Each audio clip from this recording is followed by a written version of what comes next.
Estamos aqui, mais uma vez ao vivo, uma chave de leitura para o livro do mês. A gente teve um probleminha com a internet. Estamos aqui retomando. A primeira parte que até onde a gente chegou, ela está salva e disponibilizada no Insta, no feed do Instagram. E agora a gente vai aguardar aqui novamente a chegada do professor Maurício. Estamos refletindo sobre os estudos sobre a personalidade autoritária do Theodor Adorno.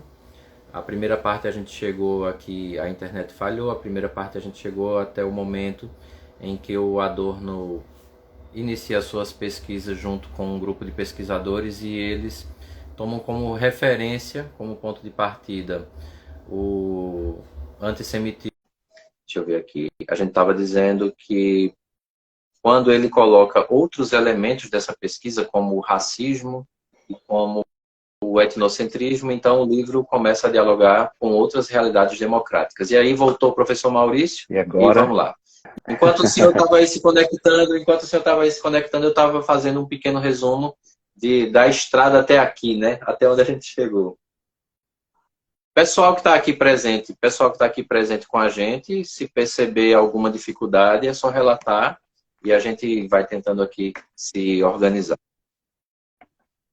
Ok. Tá ouvindo tranquilo, Dalma? Agora, vendo... Sim. Já que a gente está falando dessa questão de abertura, né, para o diálogo com outros contextos, né, e até para uma espécie de luz que pode ser lançada a partir desse texto sobre a situação atual no mundo e no Brasil, ou dos últimos anos, né, até porque ele está fazendo uma pesquisa sobre um fenômeno que está presente não só naquela época específica, mas falando em abertura, eu gostaria só, porque eu lembrei agora de citar assim, outros textos que são importantes para a gente entender esse fenômeno, né, porque a gente está falando de uma pesquisa específica, mas Dalmo já fez acho, menção aí no início à Psicologia das Massas, do Freud, né, que foi o último livro, sobre o qual a gente falou, né, ali dos anos também 20, 1920 até 1923, naquele contexto ali também, do nascimento da Escola de Frankfurt. Mas tem um texto também muito importante, que é de um psicanalista alemão chamado Wilhelm Reich, que é intitulado Psicologia das Massas Fascistas, que é um texto assim, bastante interessante. Ele faz uma análise que assim, me chama bastante atenção. Ele vai dizer, por exemplo, que no cotidiano da vida, a figura do pai, ou do Führer, né, ou do líder, ela tem um peso muito maior do que a ideia de uma solidariedade baseada numa coletividade. Isso tem muito menos peso do que, digamos assim, essa figura do Führer, do líder, da liderança, de alguém que, de alguma maneira, representa, digamos assim, esses elementos que às vezes até estão na dimensão do inconsciente, dessa personalidade autoritária, né? Então, assim, eu acho que é um livro que vale bastante a pena a gente lê. Existem fenômenos assim que são interessantes. Por exemplo, um trabalhador alemão, mesmo na época ali da ascensão do nazismo, né, até muitas pessoas que vieram, que passaram, digamos assim, do Partido Comunista para o Partido Nazi-fascista, vamos chamar dessa maneira, às vezes eram pessoas, eram trabalhadores, e o trabalhador, digamos assim, alemão, ele estava numa sintonia muito maior com o seu patrão alemão do que com outro trabalhador francês ou polonês, né? Eu acho que isso é bastante interessante, né, para fazer essa leitura, e o Wilhelm Reich nos dá bastante elementos, né, nesse livro, Psicologia das Massas Fascistas, para entender esse fenômeno, né? E eu acho que isso se resume nessa ideia, nessa frase.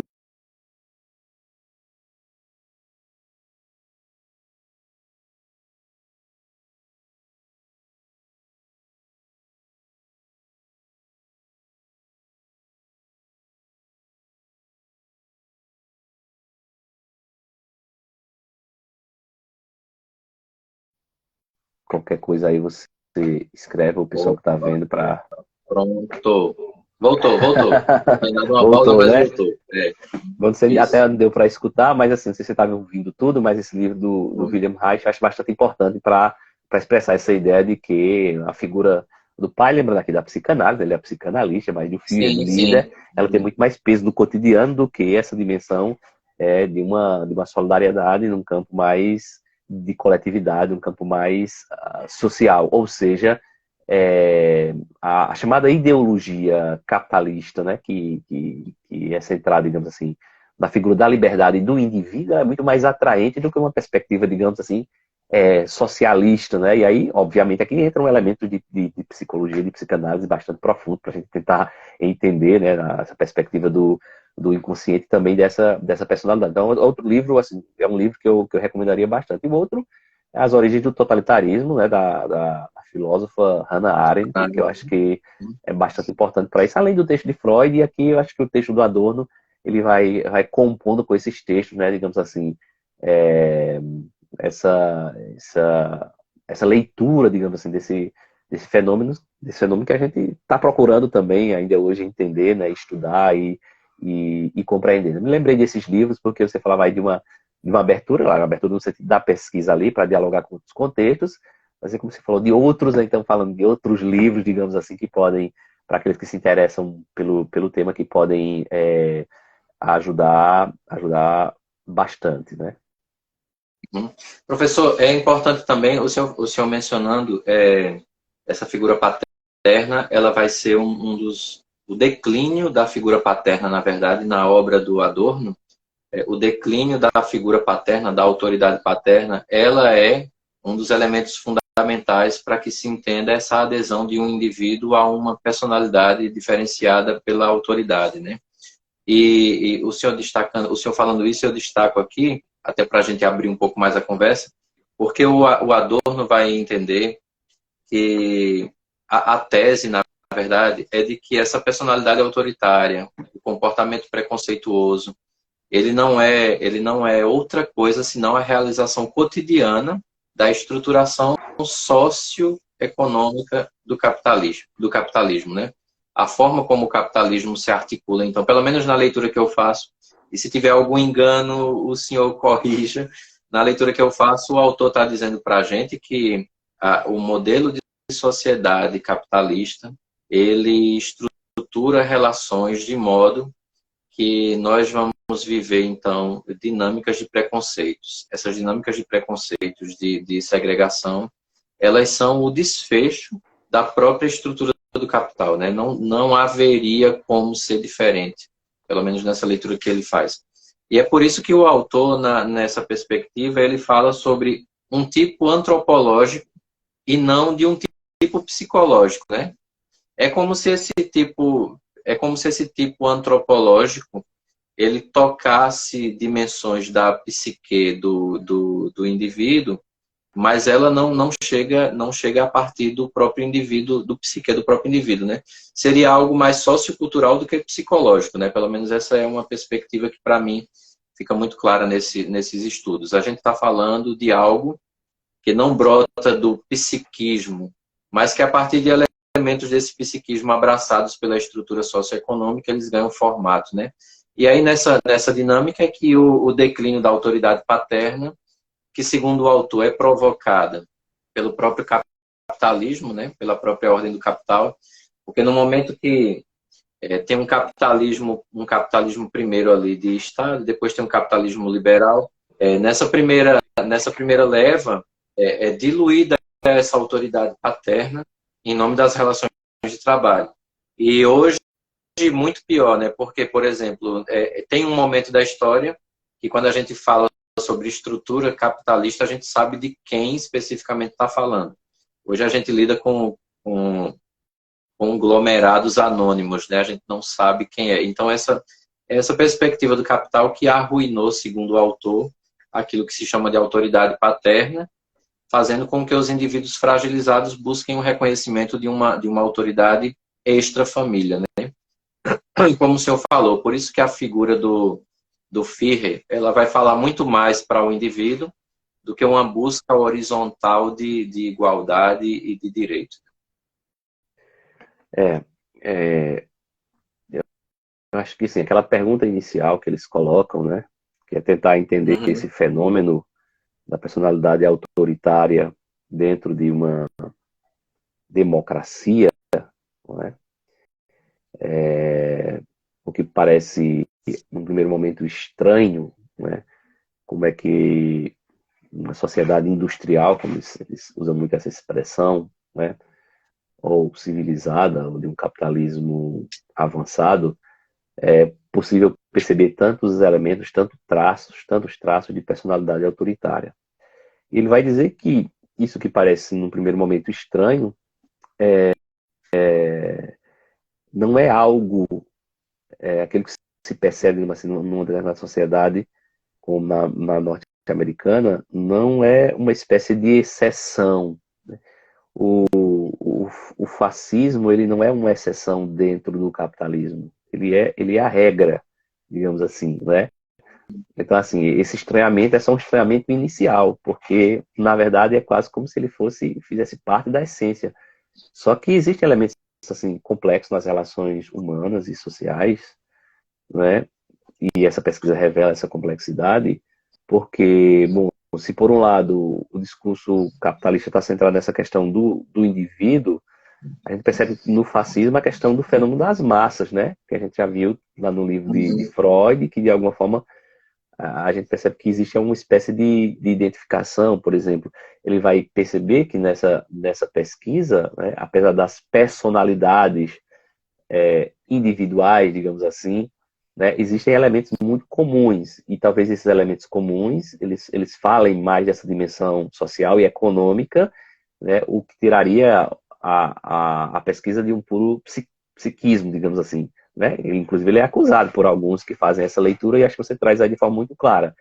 Fica bastante claro, ele vai dizer que é muito mais uma espécie de antropologia, né? Considerando elementos sociais e também elementos econômicos. Mas, assim, durante o texto, o prefácio do Horkheim e algumas expressões do próprio Adorno, né, ele vai dizer, por exemplo, que a questão econômica por si só ela não é suficiente para responder a isso.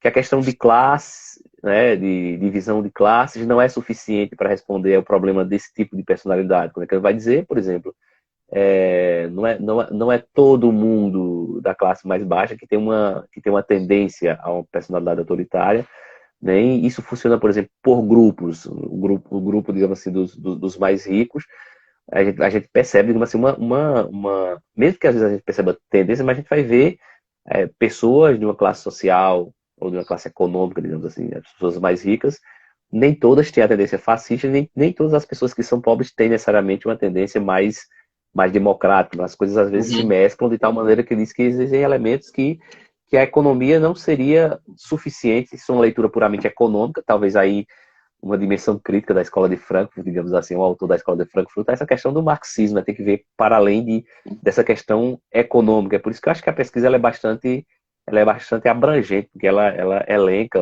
outros elementos. Mas ele vai dizer, por exemplo, que a gente pode perceber algumas características comuns dessas personalidades autoritárias ou que têm tendência ao fascismo, que é, por exemplo, a relação com a dimensão da racionalidade ou da intelectualidade. Eles vão dizer, por exemplo, que eles usam muito a questão da estereotipia, né? Bom, eu vejo ele vai dizer assim, que muitos dizem que veem os judeus como se fossem, os judeus são por natureza avarentos, os judeus são feios, os judeus são sujos, são todos estereótipos, né? Que ele percebe isso na pesquisa, às vezes com muitas pessoas que não têm conhecimento direto com os judeus. Então, eles têm realmente um estereótipo e a partir daí eles tiram certas conclusões bastante assim precipitadas, né?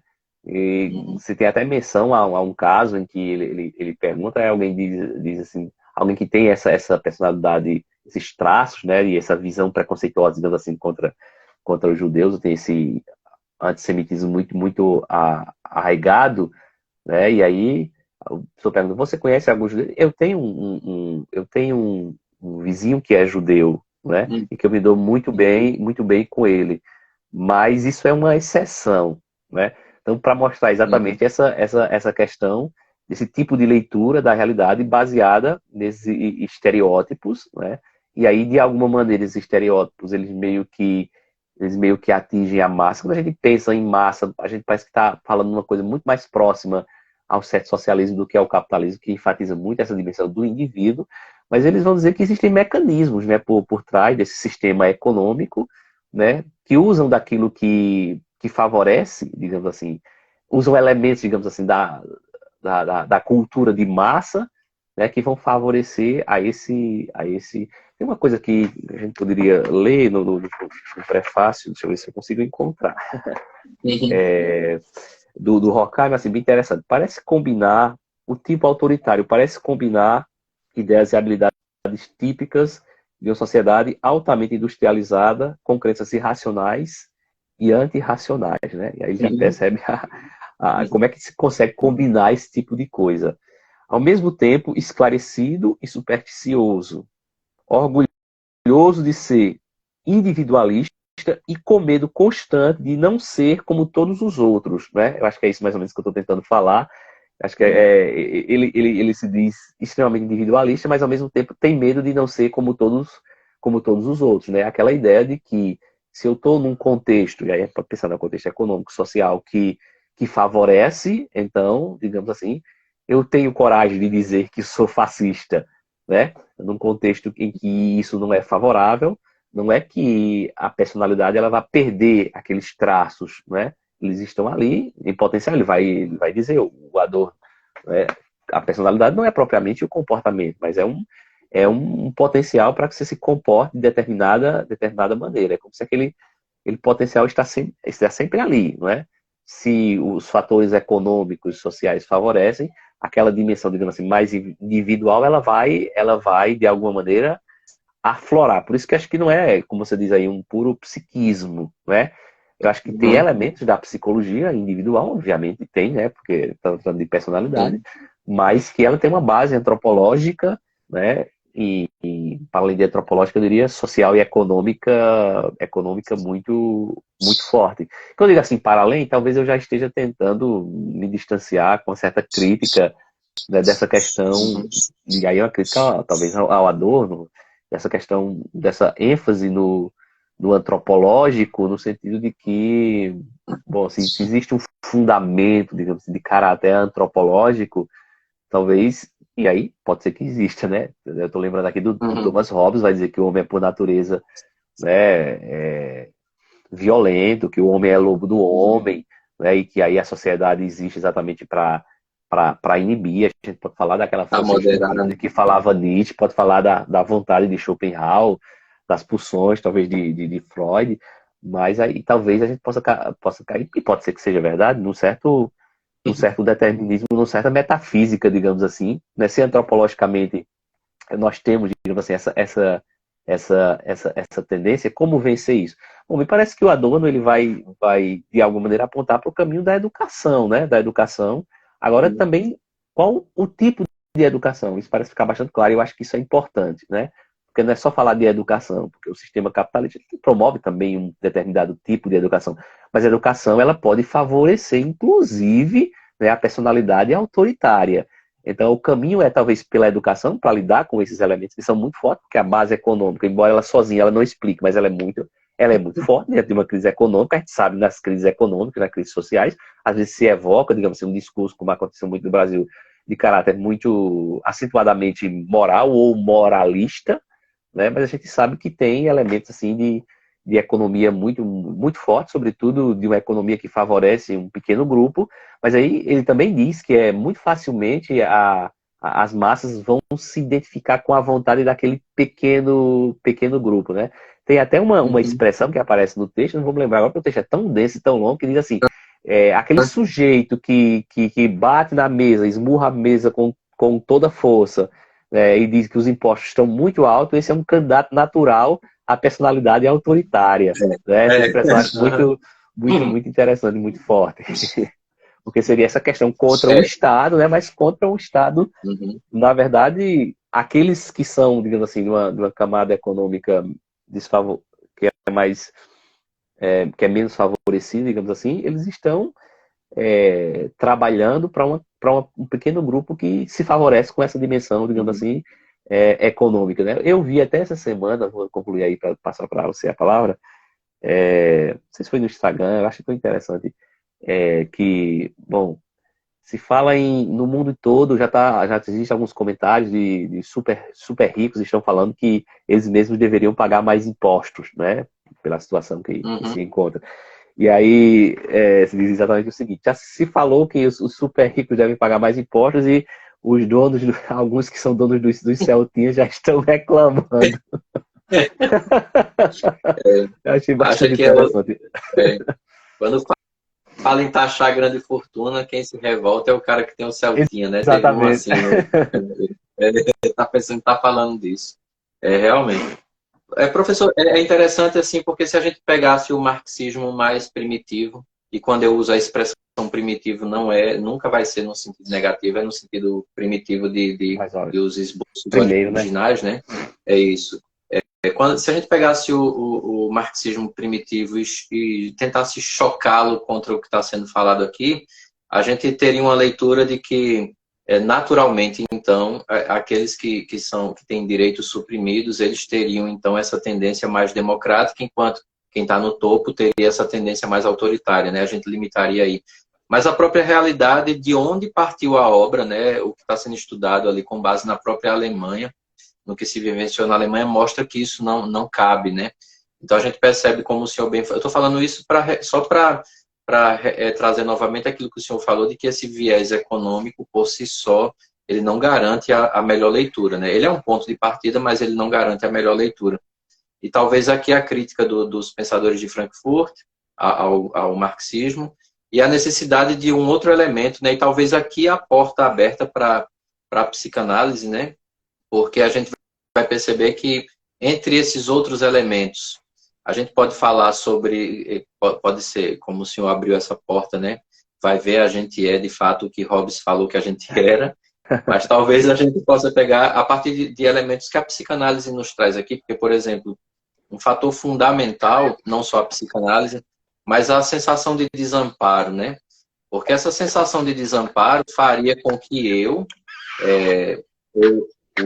aqui no exemplo, né, faria com que eu, percebendo isso, o Adorno fala na obra, que quando o indivíduo percebe que a sociedade vai ganhando um viés mais autoritário, ele não faz uma resistência, porque ele entende ou passa inconscientemente a dialogar com uma tendência de que se a sociedade se torna um pouco mais autoritária e eu faço objeção, não vai demorar muito para que eu também esteja no lado que vai ser perseguido por esse autoritarismo. Então, essa ideia de desamparo é uma ideia longe daquilo que o Hobbes falou, que tenta resguardar uma tendência de que talvez exista uma neutralidade natural ou uma bondade natural, mas que o contexto, que eu também sou crítico dessa perspectiva também, mas assim, talvez garantiria que nesse contexto a dinâmica de sociedade modela de modo mais consistente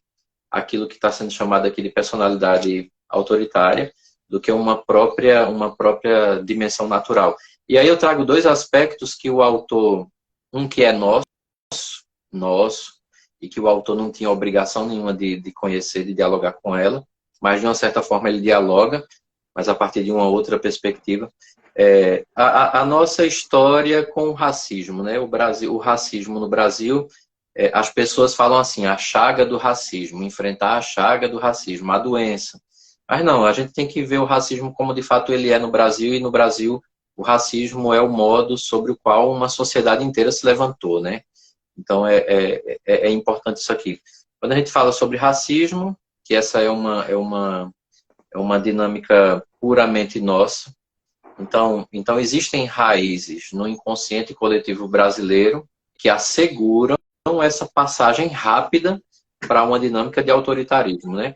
E aí a gente percebe que tem um poder intenso, porque a questão não é só que a gente saiba, é que a pessoa se identifica com o que está ouvindo, né?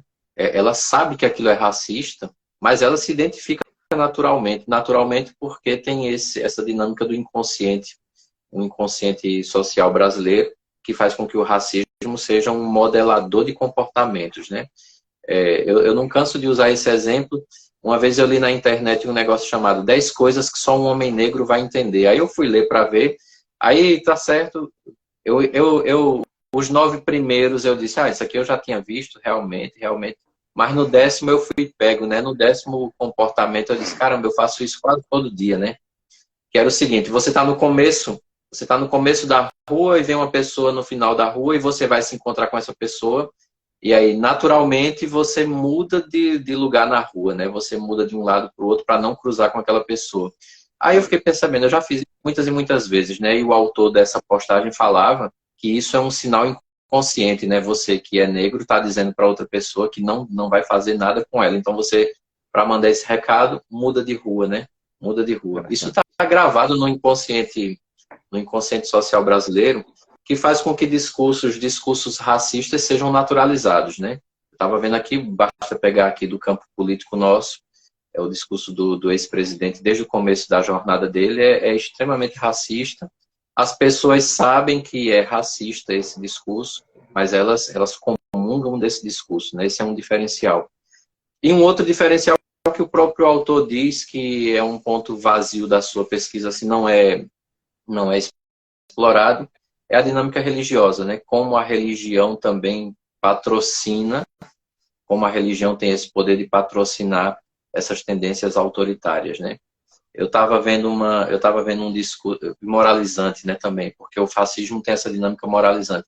Eu estava vendo um discurso esses dias, um padre dizendo que o Brasil não era o país mais católico do mundo, porque se o Brasil fosse o país mais católico do mundo, o programa mais assistido na TV não seria o Big Brother Brasil, né?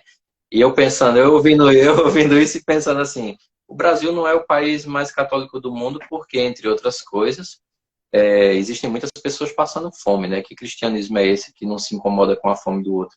Mas eu vejo que são perspectivas diferentes e, nesse sentido, a religião é um fator também que favorece no cenário brasileiro, pela forma como foi postulada a religião, ela favorece essa dinâmica de autoritarismo e de segregação, né? São elementos que eu queria trazer aqui, que embora o racismo o autor tenha trazido, mas o nosso é diferente, e essa dinâmica religiosa o autor ele deixa descoberto ali na sua obra, um fator fundamental aqui no nosso cenário de entendimento sobre personalidades autoritárias no nosso contexto, né?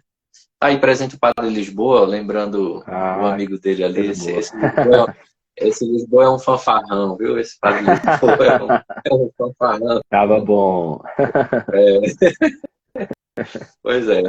Mas é isso, eu vejo esses dois elementos aqui que precisariam ser destacados quando a gente fala sobre um autoritarismo no cenário democrático brasileiro, né? Eu vejo que isso aqui deveriam ser elementos que não poderiam fugir, né?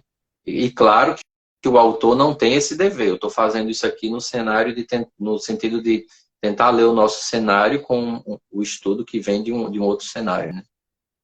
Deixa eu pegar algumas curvas da pesquisa, por exemplo, porque por isso que eu disse que talvez a gente faça uma introdução à chave, porque tem umas coisas assim bastante complexas, mas tem um determinado momento que aparece assim, uma curva apontada para cima, outra para baixo, e aquela para cima seriam aqueles que têm mais pontuação, uma pontuação maior dos pesquisados. Sim. E essa pontuação maior se refere a um maior nível de preconceito, digamos assim, a traços de personalidade autoritária, e aqueles que estão na curva, no ponto baixo da outra curva, exatamente o contrário, né? Mas aí ele coloca esse elemento que você disse aí da questão da religião, e aí ele fala de uma questão da religião que a questão ligada a uma dimensão mais institucionalizada, digamos assim, mais nesse sentido de massa, de grupo. Tem uma tendência, né? Obviamente, o autor ele é muito cuidadoso, vai dizer que todas as pessoas são assim, mas que tem uma tendência a um maior autoritarismo, uma personalidade mais autoritária, do que aquelas pessoas que teriam uma religiosidade, mas uma dimensão mais pessoal, de ligação com uma questão mais mística, transcendente, mas não tanto ligada a essa questão mais de massa, né? No sentido desse discurso moralista mesmo, que marca um pouco E é interessante que esse moralismo, ele já entrando um pouco na sua fala, ele é bastante recortado, digamos assim, existe um recorte muito forte desse discurso moralista, né? Porque quando você pensa na questão do racismo, falando de Brasil, quando você pensa, se você vê, por exemplo, a questão da fome, se você vê a questão, né, a política genocida ali contra os Yanomamis, né, que a gente está vendo agora com muita força, mas tem algo meio que permanente também na história do Brasil, agora de forma muito explícita e até intencional, por isso que seria um genocídio, né? Não só cruzar as mãos para deixar de fazer alguma coisa, mas intencionalmente Promover, produzir uma né? espécie de necropolítica, como diz aquele bebê, né, o filósofo lá camaronês, africano. Mas você vê, tem uma preocupação desse discurso que você citou aí, do padre, com a questão das pessoas assistirem o Big Brother, como se fosse uma coisa moralmente, assim, que precisa, é moralmente condenável, digamos assim, na visão dele, não é? Mas você não vê esse tipo de discurso que deveria que moralmente condenar o preconceito, o racismo, a morte de crianças, né, de pessoas que são abandonadas, da falta de cobertura vacinal de forma proposital, né, que produz a morte. Isso parece que não choca, né? Isso parece que não seria problema, digamos assim, um país dito católico, pelo menos a partir desse recorte, né? Um moralismo sempre bastante recortado e por isso que é moralismo, não é só moral, é moralismo, né? Basta a gente ver o que aconteceu no dia 8, né? Lá em Brasília, né? As pessoas falando sempre Sim. da moral, da família, e quando você vai ver a história dessas pessoas, né? Bem complicado do ponto de vista moral, né? Até algumas que foram presas essa semana, tem aquela figura lá da dona Fátima, né? Que ela já responde a um bocado de processo, assim, por tentar fraudar a Previdência. E aí o discurso é o discurso contra a corrupção, né? A corrupção de quem, né? A corrupção de quem? Então, são essas questões aí que eles veem também, né? Como uma espécie de contradição. Você tem um discurso meio moralizante ou moralista, né, uma prática que muitas vezes destoa desse discurso, mas às vezes o discurso pode ser exatamente esse elemento que dá uma certa proporciona essa dimensão comum em que essas personalidades elas podem se encontrar, digamos assim, nesses chamados fenômenos de massa, né? Isso. Ô, professor, eu estava vendo aqui, é interessante porque, de uma certa maneira, se a gente pegar esse exemplo que o senhor traz, do tipo, aquela história, né? Deus, pátria, família, liberdade.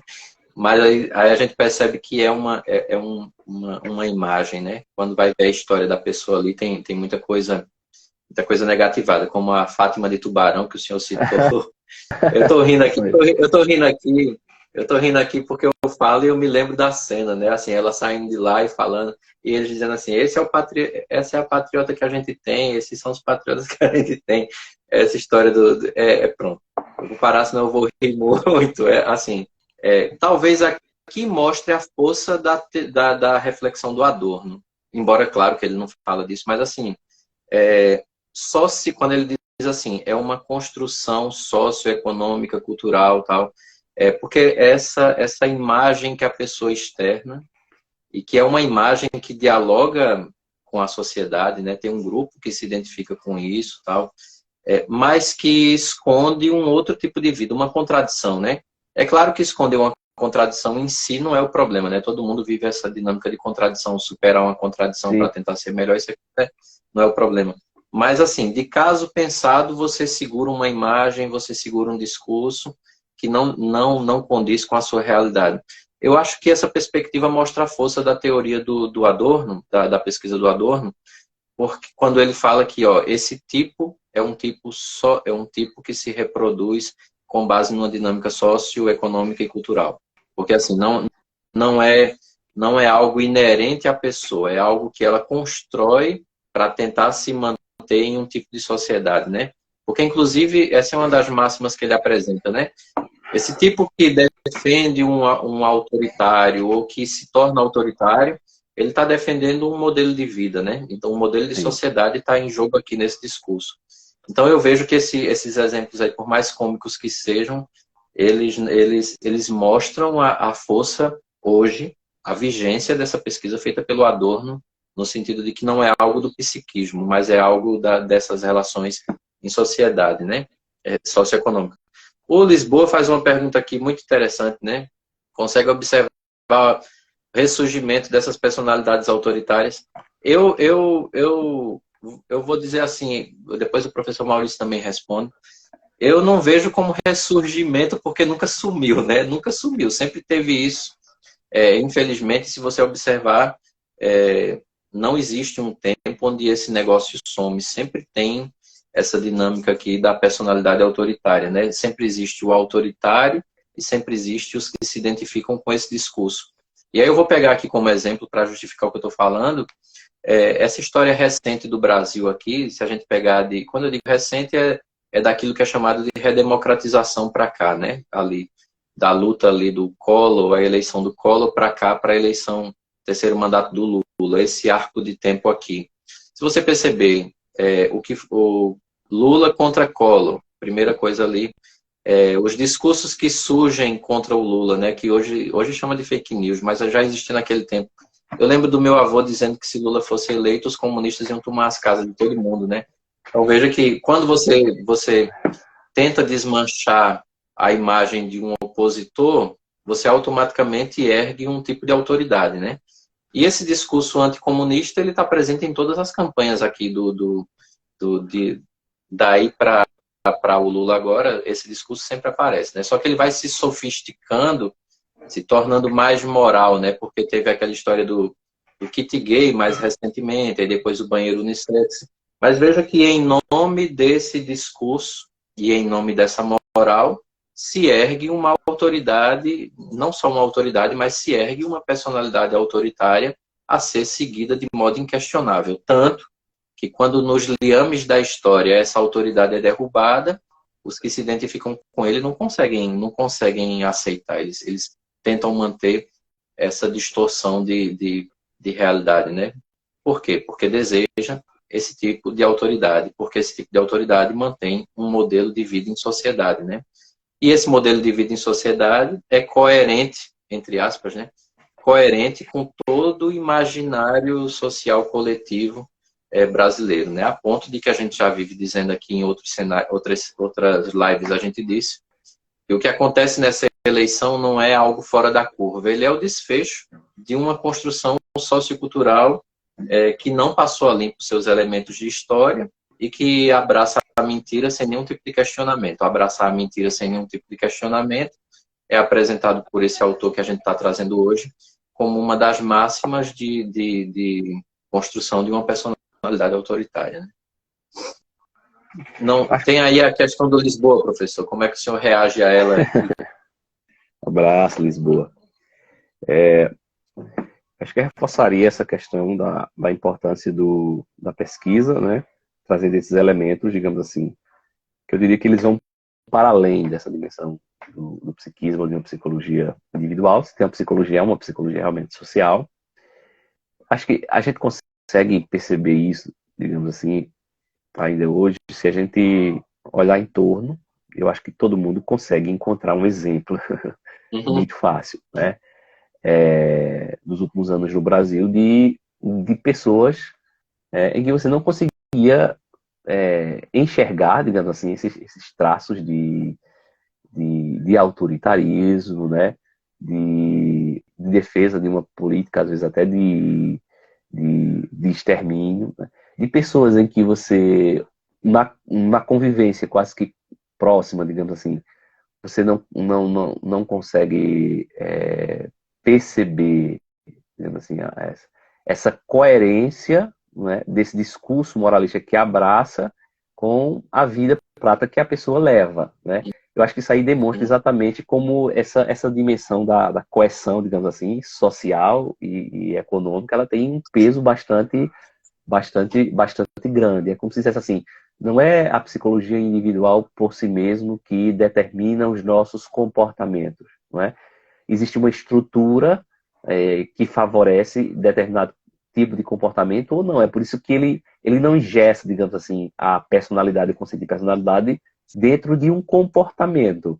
Ele vai chamar de potencialidade para agir de determinada maneira. Por exemplo, eu conheço pessoa muito próxima, digamos assim, que todo mundo acha que conhece, que você nunca imaginaria que tivesse, digamos assim, um discurso, ou abraçasse esse discurso, digamos assim, vamos chamar de bolsonarista, né? Porque é como se fosse uma espécie de maneira do fascismo se expressar. O fascismo é é mais do que isso. Isso é uma das maneiras do fascismo se expressar, né?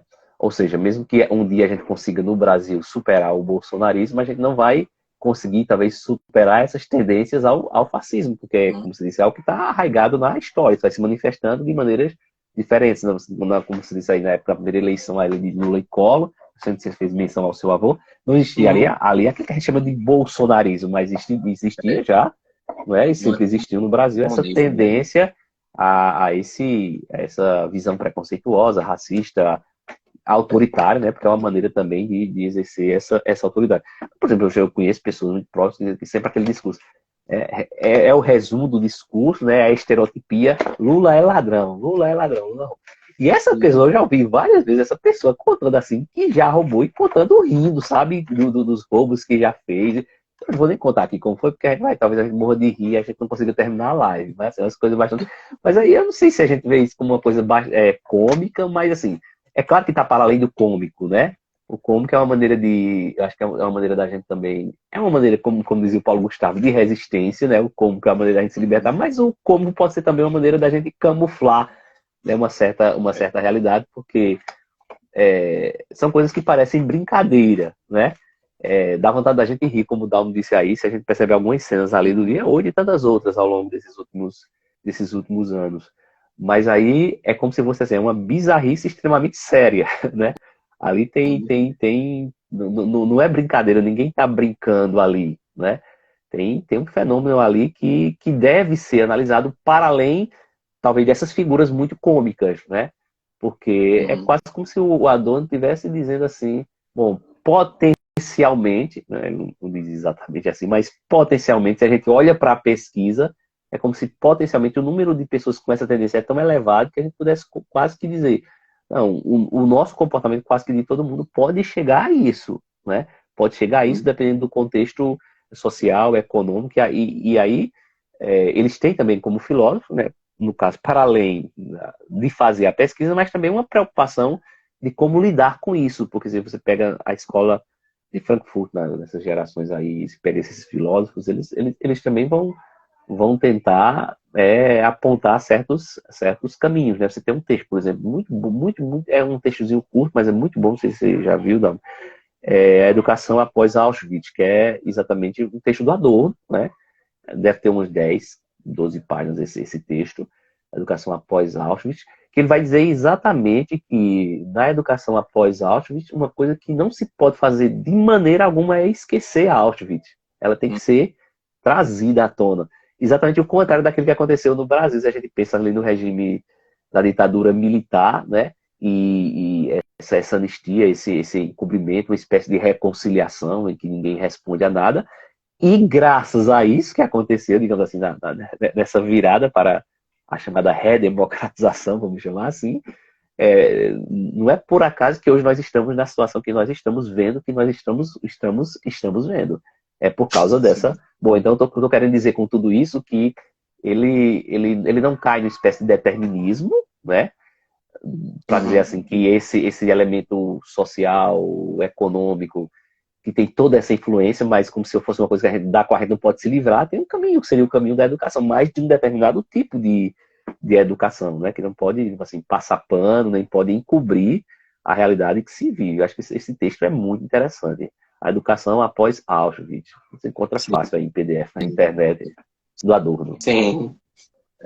Uma coisa que chama a atenção também, nesse cenário, quando o senhor fala, né, sobre o esquecimento, e aí eu vou trazer para o caso brasileiro, né? O caso brasileiro tem uma coisa que, essa expressão, né, que é discutida, reabertura democrática, né? Reabertura. Tem, por exemplo, aqui o Demerval Saviani, ele diz, essa história que é um teórico de educação, né, marxista e tal, muito bom também. E aí ele diz que essa história de reabertura é uma coisa que a gente aceitou como se fosse natural, mas que na verdade é muito problemática, né? Porque assim, reabertura é como se vamos começar de novo, porque agora a gente tem outra chance.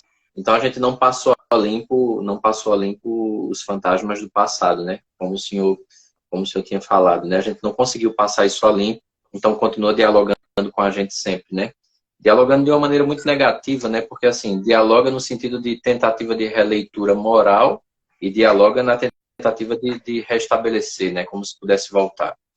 É por isso que a gente percebe esse ponto que a gente chegou como um dos resultados dessa não leitura da nossa própria história. Só que se a gente for mais longe, como o senhor mencionou, aquilo que a gente chama de bolsonarismo está inscrito numa outra coisa chamada anticomunismo, né? O pensamento anticomunista sempre entre aspas, né? Porque esse discurso todo, ele sempre gira em torno de uma ameaça comunista. Vamos evitar a ameaça comunista. Esse pessoal que também ali no dia 8 de janeiro, você vê muito esse discurso, né? O comunismo não vai vencer. Você vai para a missa, escuta o padre falando, né? Não, é porque é contra os comunistas, o fantasma do comunismo no geral. Então eu entendo o bolsonarismo como um desses aspectos, né? Uma vez, se conseguirmos superar o bolsonarismo, permanece essa tendência fascista que é muito anterior, como o senhor falou. Só que se a gente voltar ainda mais na história, a gente vê que, por exemplo, escravidão no Brasil, Rui Barbosa queimou os documentos porque dizia que era uma forma de vamos apagar a história, né? Vamos apagar. É esse negócio de apagar a história que faz com que a gente viva enfrentando sempre as mesmas monstruosidades, né? Ninguém apaga a história. E aí, para lhe provocar também, o Adorno coloca assim: seria possível uma coisa como o nazismo numa estrutura democrática, né? Essa aqui é a chave para abrir o estudo dele. Eu concordo com o senhor quando o senhor fala sobre a educação como caminho, mais um tipo de educação que não é educação burguesa, nem é educação liberal, né? Porque tem que ser um outro tipo de educação. Mas eu vejo que no campo da discussão democrática também, por exemplo, o aprofundamento daquilo que a gente está chamando de democracia, a ampliação daquilo que a gente chama de limite democrático, né? Tentar ampliar isso aí.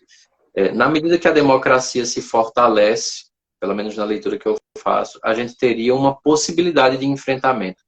Porque, veja só, que uma democracia, na verdade, uma democracia, ela é a única forma de que todos, independente do que pensem, independente da cor e da vivência da sua sexualidade e da religiosidade, elas tenham esse espaço livre de expansão e de vivência, né?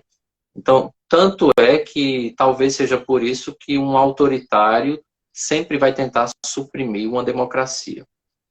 E aí a gente vai trazer até um outro livro que a gente trouxe aqui faz tempo, como as democracias morrem, né? Esse é o grande paradoxo da democracia, né? Muitas vezes chega ao poder de modo democrático alguém que vai atentar contra ela mesma, né? Mas eu vejo, o senhor acredita que esse seria um caminho? Dava para dialogar por aí, um fortalecimento, um aprofundamento do cenário democrático? Seria esse um caminho para tentar frear isso? Poderia contribuir para frear isso? Eu partiria daquilo que você já fez menção, né, quando citou o Demerval Saviano, que tem ressalvas em relação a essa expressão reabertura da democracia ou redemocratização, né, porque eu acho que isso esconde, né, uma coisa importante, que é exatamente a possibilidade de se germinar, né, se fazer crescer dentro de uma democracia, exatamente de um regime totalitário. Isso é perceptível no Brasil, que a gente tem que ter cuidado para a gente não se enganar, achar que a gente tem uma época que é uma época de ditadura, seja ali naquela primeira experiência de Vargas, ou na ditadura militar, e depois a gente tem uma democratização, como se as coisas fossem uma fronteira assim, muito, muito nítida, né? E a democratização, ou a democracia, significa exatamente falta de traços totalitários. Basta lembrar que, se eu pegar digamos assim, a postura do Partido Nazista antes da política de extermínio ali, já depois que inicia a guerra. Mas se você pega os discursos de Hitler, né, antes dele ascender ao poder, são discursos totalitários, de uma personalidade autoritária muito forte. E Hitler chega ao poder através do voto popular. Então é claro que democracia é algo muito mais do que voto, né? A democracia precisa ter instituições assim que sejam fortalecidas. Mas se a gente pensar numa questão de voto, pensar no Brasil, por exemplo, nos últimos 4 anos, você tem, na perspectiva do voto, entendendo como uma questão de maioria, uma eleição democrática, né? Embora, claro que a gente precisa aprofundar, porque se a gente pensar em fake news, se a gente pensar em mídias, bom, tudo isso vai deteriorando aquilo que a gente chama de democracia, porque a democracia pressupõe um certo nível de liberdade, um certo nível de autonomia, um certo nível de consciência, né? Mas esse autoritarismo no Brasil, né? Esse fascismo que não é só uma questão de germe, mas é uma coisa que se expressou de forma bastante nítida, foi gerado exatamente dentro dessa chamada democracia, né? O próprio Adorno vai chamar assim, seria uma democracia, uma pseudodemocracia, né? Mas você tem ali, aparentemente, as instituições funcionando, né? Mas aí a gente pergunta realmente se a gente tinha ou tem uma democracia verdadeira, porque se você pegar ali muitos processos, muitas acusações, né? Seja em relação à questão de pedido de impeachment, seja em relação a, a coisas que foram levadas, por exemplo, para a Procuradoria-Geral da República e questões que são engavetadas com muita facilidade, a gente se pergunta se realmente tem uma democracia ali, porque a gente vê que não existe muita autonomia, muita independência. Bom, o presidente tem uma votação ali, mas é o presidente da República que nem sempre escolhe, né, aquele primeiro da lista ali para a PGR, já se fala desde a época de Fernando Henrique Cardoso no engavetador geral da República, né? Parece que esse último tem um pouco essa tendência. Talvez vá mudando um pouco agora, porque o contexto está mudando, talvez, né? Uma eleição de outra visão, de um outro partido, de um outro espectro, digamos assim, político, a gente começa a perceber uma certa movimentação no sentido de aceitar denúncias, né? Mas a gente não percebia isso até dezembro, até um mês atrás, né? Talvez isso reforce a ideia do Adorno de que o contexto social, político e econômico vá mudando, inclusive, né, a personalidade do Procurador-Geral da República. Aqui estamos dizendo de forma bastante explícita para a gente entender que, assim, talvez a democracia seja uma coisa muito, muito, muito, muito complexa e que, assim, na verdade, os regimes democráticos, eu diria, mesmo aquelas democracias mais avançadas e mais consolidadas, elas não estão do todo imunes ao germe e ao crescimento do fascismo. Por quê? Porque eu acho que tem um aspecto, eu acho que aqui a resposta está aqui é muito clara, tem um elemento que vai para além do elemento, digamos assim, político no sentido geral, né? Na nossa inserção política do mundo, das nossas escolhas, que é a questão do sistema econômico, não é? Eu acho que é o capitalismo meio que dita essas regras. É muito mais uma questão econômica do que uma questão propriamente política, né? Então se faz uso da dimensão política, da dimensão moral, em favor do interesse econômico de alguns, não é? Assim, eu não sei se eu te respondi à questão, mas assim, para dizer que eu acho que é sempre possível, mas existem mecanismos que podem favorecer uma certa inibição para que essas personalidades que são potencialidades para determinado tipo de comportamento talvez não se comportem com tanta facilidade no sentido de facilitar esses regimes totalitários. Mas há quem diga que a democracia é um regime em constante construção, né? Existe o Lenin falava ele falava dos sovietes, né? De uma democracia de alta tensão, né? É como se fosse a democracia não é algo que está consolidado, mas é algo que precisa de uma luta diária, cotidiana. E eu acho que no Brasil esses elementos eles são muito, muito nítidos. Você coloca aí a questão da história do Brasil, desse tecido social marcado por essa questão do racismo, e nossos comportamentos, às vezes até inconscientemente, revelam muito isso. E aí a gente tem um campo muito, muito fértil para que essas expressões, né, que flertam com regimes de caráter mais totalitário, elas apareçam com muita facilidade, exatamente porque não se enfrenta as questões históricas da maneira como se deve enfrentar. A gente vê vários países aí com a democracia talvez mais consolidada. Dar uma olhada na história política da França, né? Talvez seja uma das mais admiráveis do ponto de vista da luta política ali. Se a gente pegar a história da França em questões revolucionárias. Mas o Brasil, a gente nunca viu uma revolução no Brasil. Tem revoltas que são bastante isoladas, mas não vê não tem na história do Brasil algo, digamos assim, com impacto maior, que seja uma espécie de transformação que resultou da luta das classes menos favorecidas. O Brasil ele é muito, muito, muito mais reacionário do que qualquer coisa que se pareça com revolucionário, a história do Brasil, digamos assim. E me parece que há uma tendência às chamadas massas se identificarem muito mais com a reação do que com indícios de revolução, de transformação que realmente mexam na estrutura. Tem essa questão das massas, né? E na leitura que eu faço, isso é resquício da própria história de como se construiu, né? Assim, é como se não existisse uma autonomia e uma capacidade de abrir um caminho de revolução, vamos dizer assim, né? Então, de uma certa maneira, você é guiado por alguém que está aqui em cima dizendo para onde é que vai ser direcionado, né?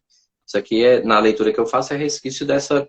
O Hegel falava, né? O Hegel usava a história a dialética do senhor e do escravo, né? Se a gente pegar isso cabe muito aqui quando a gente fala da realidade brasileira, parece que a mentalidade flutua nesse aspecto, né? Como se você tivesse o seu lugar já fechado, ele é essa posição que não se questiona, né? Não pode ser questionada aparentemente. Por isso que você espera que alguém reaja, né? E aí no momento que alguém reage, a massa se conecta com isso, né? Tem uma questão aqui do Augusto. Gostaria de fazer uma pergunta. Qual a relação entre poder e autoritarismo? Essa é uma pergunta, já é uma live só para ela. É uma pergunta boa.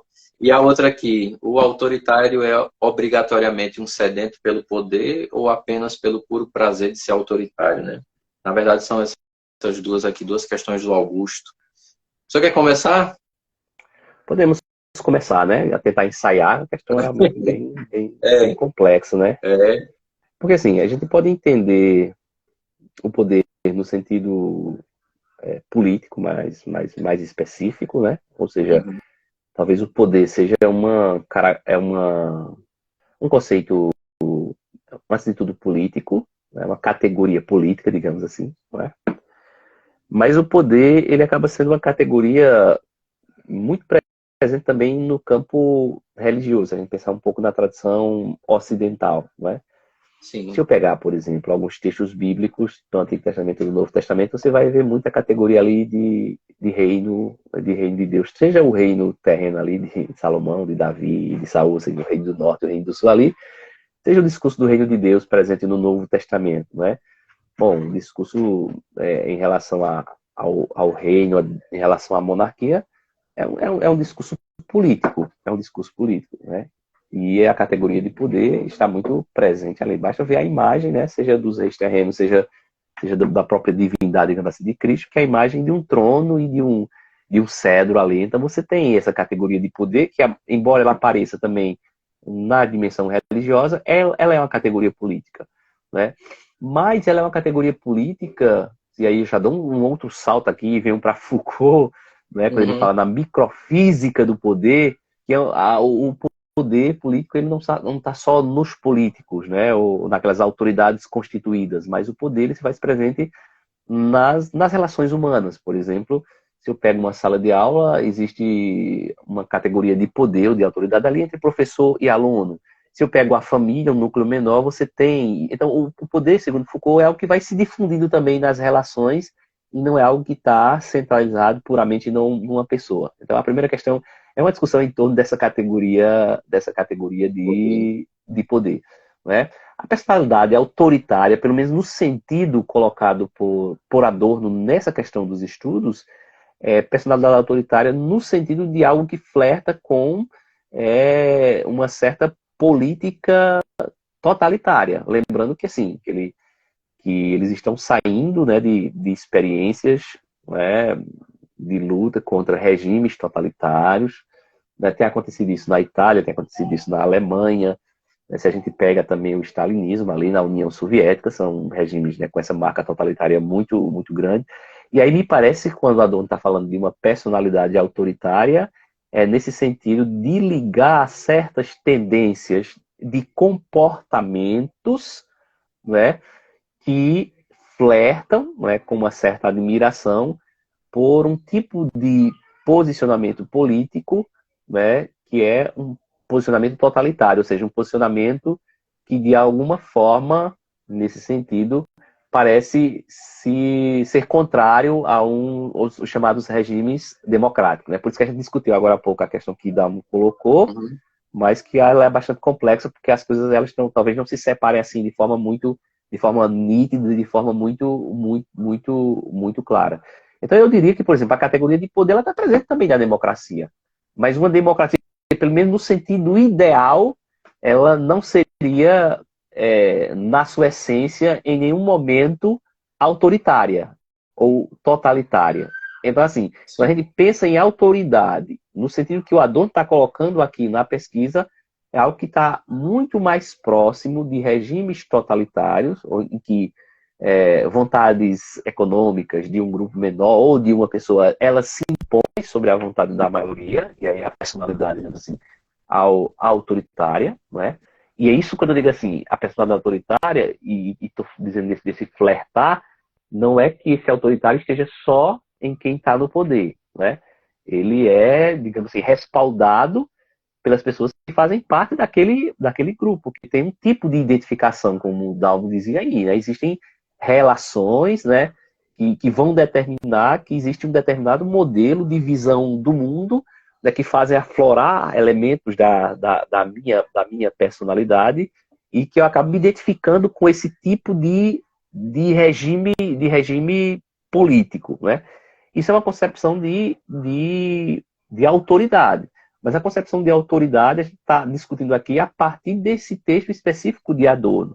A compreensão de autoridade ela pode ser entendida num sentido mais amplo. Se eu penso no sentido mais amplo, é claro que o conceito de autoridade está presente na democracia, assim como o conceito de poder. Se eu penso nesse sentido mais específico dessa pesquisa do Adorno, o conceito de poder está sempre presente na democracia, o conceito de personalidade autoritária seria um tanto quanto contraditório à ideia de uma democracia, pelo menos na concepção ideal do que seria democracia, né? Na prática, já são outros tantos, como o Dalmo colocou aí. Sim.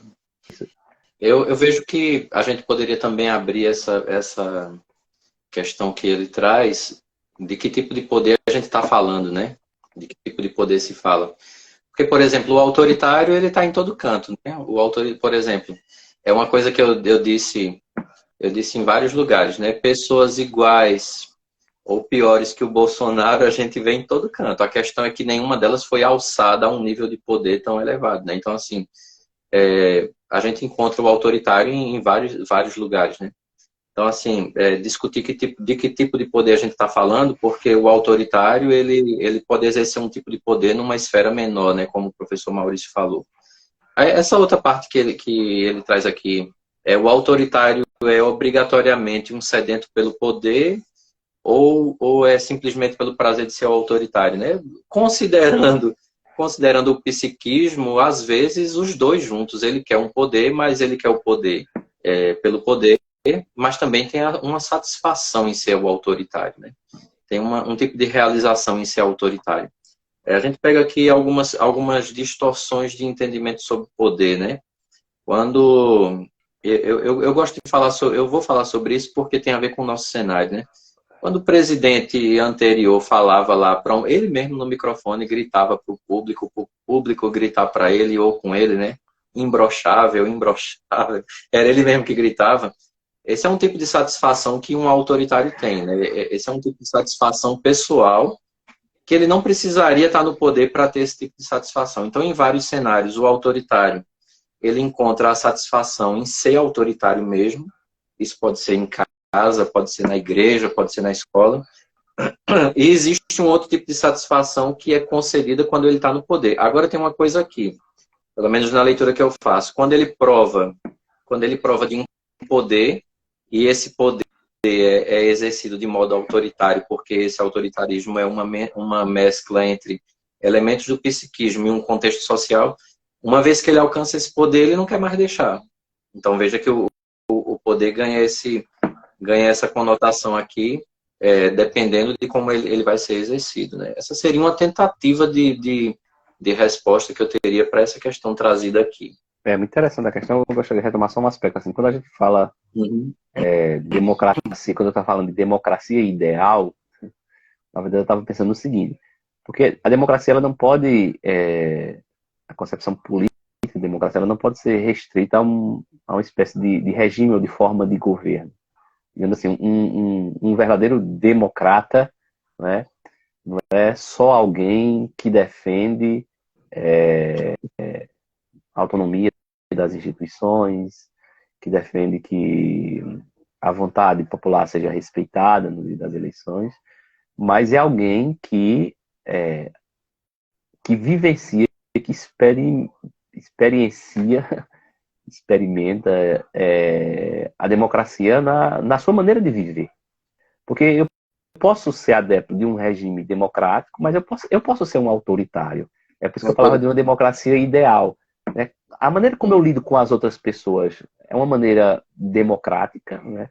Eu respeito as diferenças, eu escuto a voz do outro, eu dou espaço para que exista um diálogo, uma discussão. Isso é democracia. Ou eu ajo como um autoritário, né? Nesse sentido de uma personalidade ao autoritário, porque aí a gente pode meio que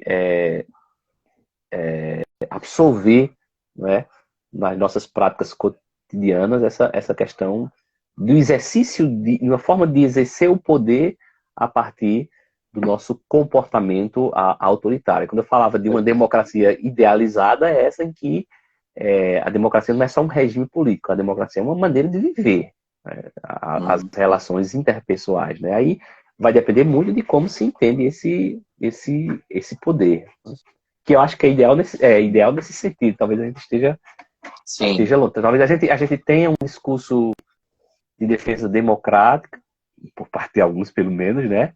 Mas a gente ainda tenha muita personalidade autoritária nas relações interpessoais, né? Nas instituições educacionais, né?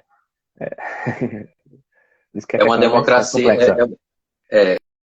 é um entendimento que resume a democracia ao campo político, né? Basicamente, né? Quando, na verdade, ela é um modo de articular a própria vida em sociedade, né? A vida Exato. como um todo em sociedade. E é muito mais difícil, talvez, né? Porque vai exigir muito mais tempo, existe muito mais diálogo, existe muito mais compreensão. Enquanto que a perspectiva mais autoritária, ela é mais simples, entre aspas. Eu dito e tá dito. Dentro de casa, na relação com os alunos, né? E tem que ser aceito, né? Eu falei, tá falado. Essa questão, professor Maurício, eu acho que a gente já conseguiu o objetivo que a gente se propôs, mas ainda assim eu tenho um questionamento, né? Um questionamento, porque eu queria ver sua opinião. De uma certa maneira, é claro que isso aqui pode parecer forçado, mas a gente tá separado dos dois, então dá para a gente tentar isso aqui. De uma certa maneira, na leitura que eu faço, esse texto do Adorno, unido com aquele texto passado que a gente teve do Freud, Psicologia das Massas e Análise do Eu, se a gente pegar esses dois textos e pegar esse contexto nosso atual, eu vou resumir bem esse contexto nosso atual, das eleições para cá. Por que eu vou colocar das eleições para cá? Porque até onde eu sei, tirando aquele caso do Aécio Neves, que disse que não ia deixar a Dilma governar, ele disse isso ali, mas até onde eu sei, a primeira vez que a gente tem uma investida direta de alguém que está saindo do poder, não, foi derrotado nas urnas, mas a primeira vez que a gente tem uma investida direta, flertando com esse autoritarismo, pelo menos na leitura que eu faço, foi agora. Porque o Aécio tumultuou tudo lá e, de fato, não deixou a Dilma governar, mas ele jogou dentro daquilo que a gente chama de espectro democrático, né? Faz as aspas ali, faz as negociações e termina. Mas aqui não, aqui a gente tem alguém que saiu, alguém que não reconhece as regras do jogo, não entrega a faixa, silencia diante de manifestações dos seus seguidores, né? Então, eu entendo que é diferente. Por isso que eu quero resumir das eleições para cá, né? Quero deixar isso fechado aqui assim. É porque eu vejo que se a gente pegar esses dois livros, eles dialogam bem. O livro do Freud, com aquela ideia de que a massa antes congregada por um líder, ela perde o rumo, né? Ela não se dispersa, mas ela perde o eixo, né? Quando perde o eixo aqui, é no sentido de que ela começa a navegar numa realidade que é totalmente paralela, né? Do tipo, eu estava vendo um vídeo, eu não consigo ver essas coisas sem rir, não, hein? Me desculpem, mas não consigo, não. A menina presa não, antes de ser presa, ela acreditando que aquilo que eles fizeram lá no STF, por exemplo, o exército iria para tomar o poder, né? E ela se alegra quando vê o batalhão de choque chegando, porque ela acredita que vai acontecer aquilo ali. Bom, você está navegando numa realidade paralela, né? A perda do líder faz com que, em nome da manutenção do modelo que você considera ideal, você navegue numa realidade paralela.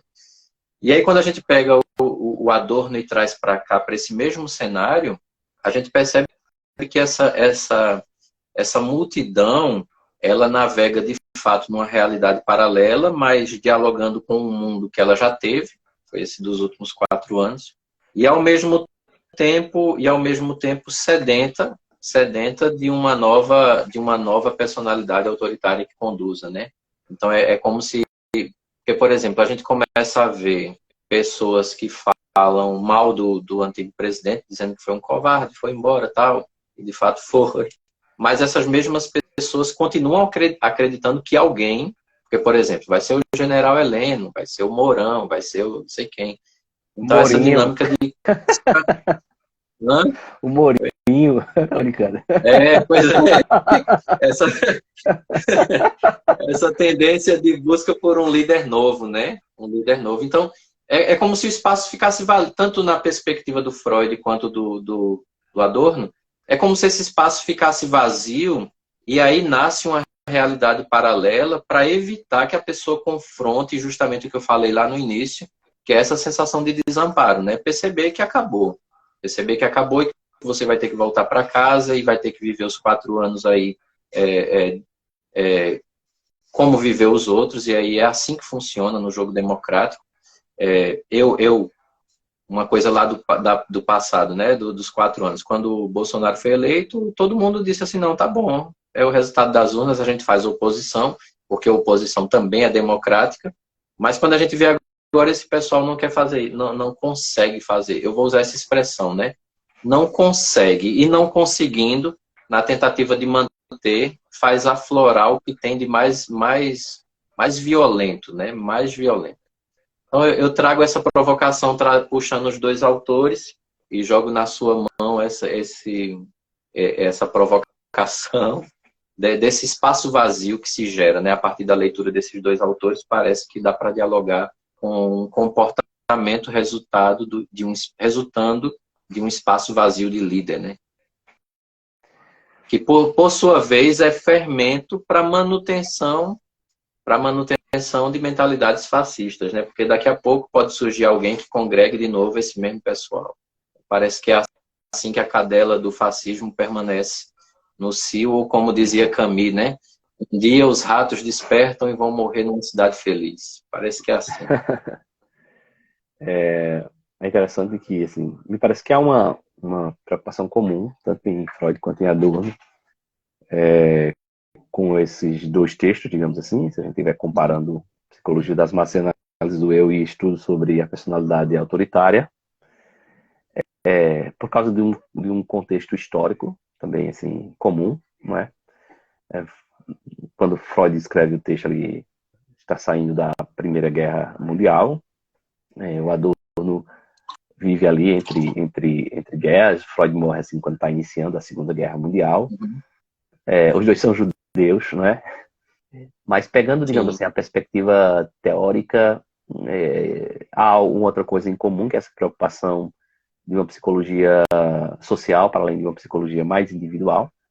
Eu diria que se a gente pega o conjunto da obra de Freud, você vai ter alguns textos, 3 ou 4 textos, assim, com esse acento mais nessa perspectiva social e coletiva, mas a tendência do Freud, no geral, é sempre trabalhar essa psicologia no sentido mais individual, mais específico. E o Adorno, embora faça também essa relação, acho que a tendência é um pouco contrária, né, havia essa questão mais social, até por causa da própria formação, da perspectiva filosófica, da perspectiva sociológica. Ele está, digamos assim, na abertura de um instituto de pesquisa social, que depois vai se transformar na chamada Escola de Frankfurt. E aí, quando você falava, eu estava me lembrando de uma coisa.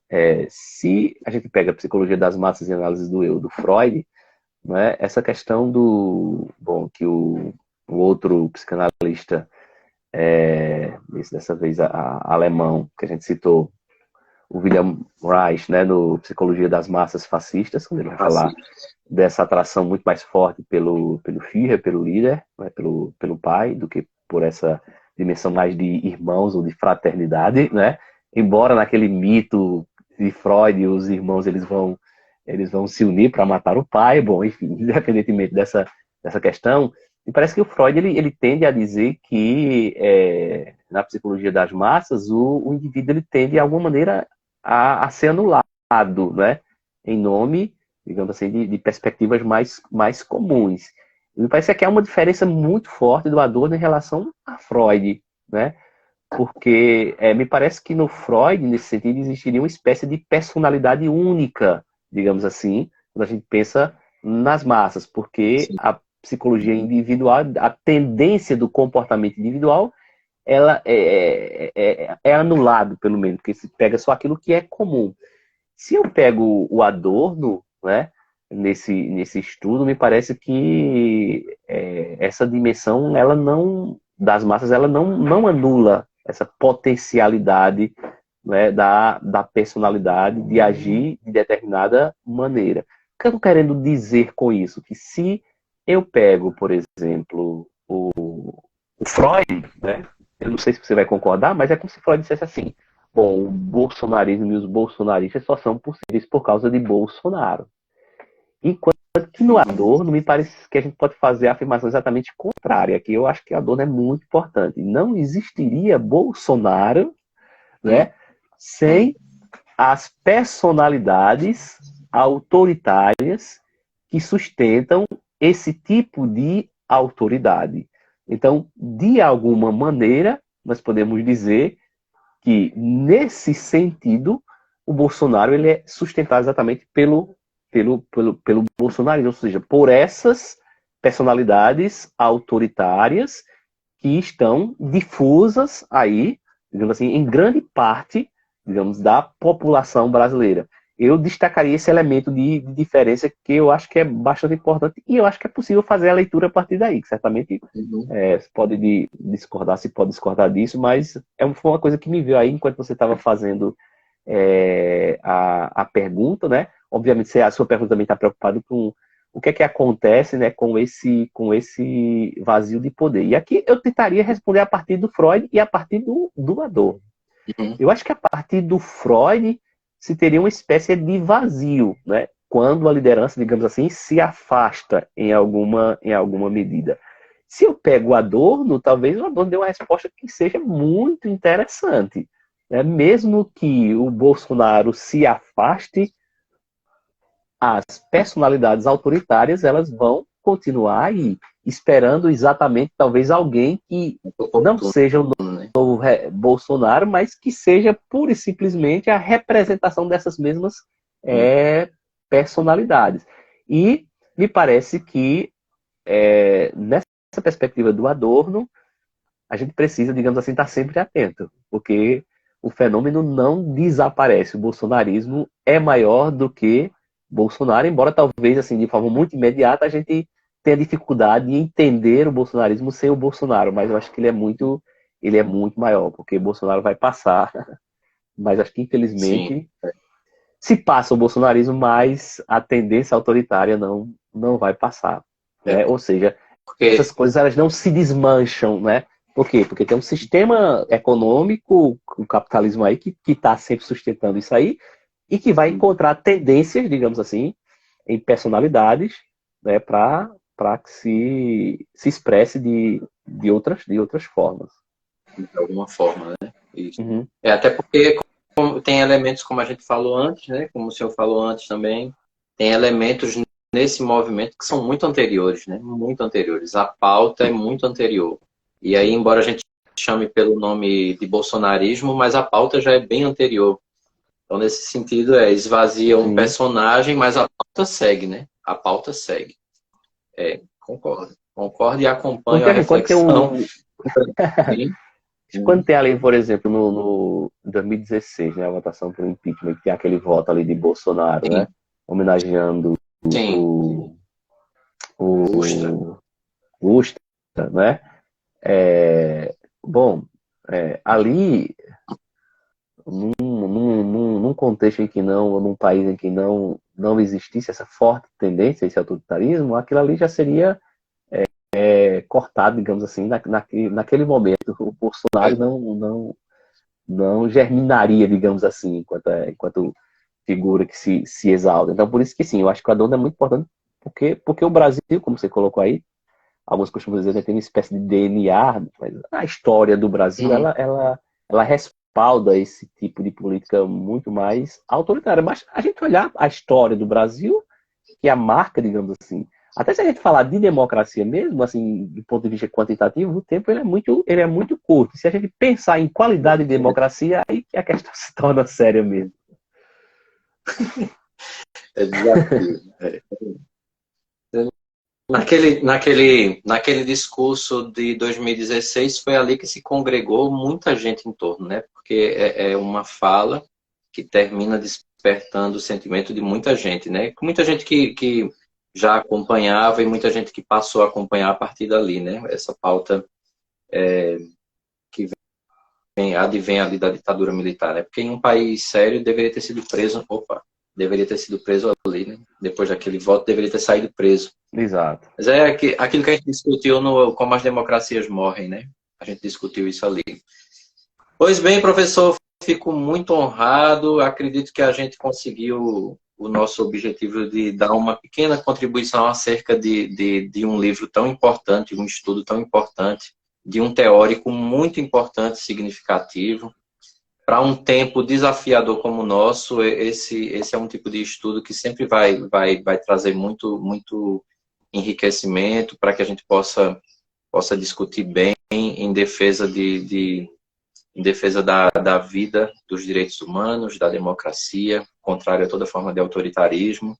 Lembrando que no mês que vem a gente tem um outro tema espinhoso, né? A gente já definiu ali o livro do mês de fevereiro, que vai ser justamente sobre esse cenário de um mundo às avessas, né? Política, fake news e essas mídias digitais. Vai ser um imenso desafio também e todos são convidados. Quero parabenizar o senhor pelo seu dia, muitas Obrigado. felicidades, muita luz, muitas alegrias. É o seu aniversário, mas a gente é quem sempre sai mais rico, porque nessas lives o senhor sempre consegue enriquecer a todos que por aqui participam, todos os que vêm depois. Então, que a sua vida seja ainda mais iluminada e feliz, e que o senhor possa colher aí os frutos de bondade que o Senhor que semeou em tantas vidas ao longo desse tempo. Muito obrigado, viu? Nossa gratidão sempre. Eu agradeço também pelo encontro, pela oportunidade, né? Pelas provocações, né?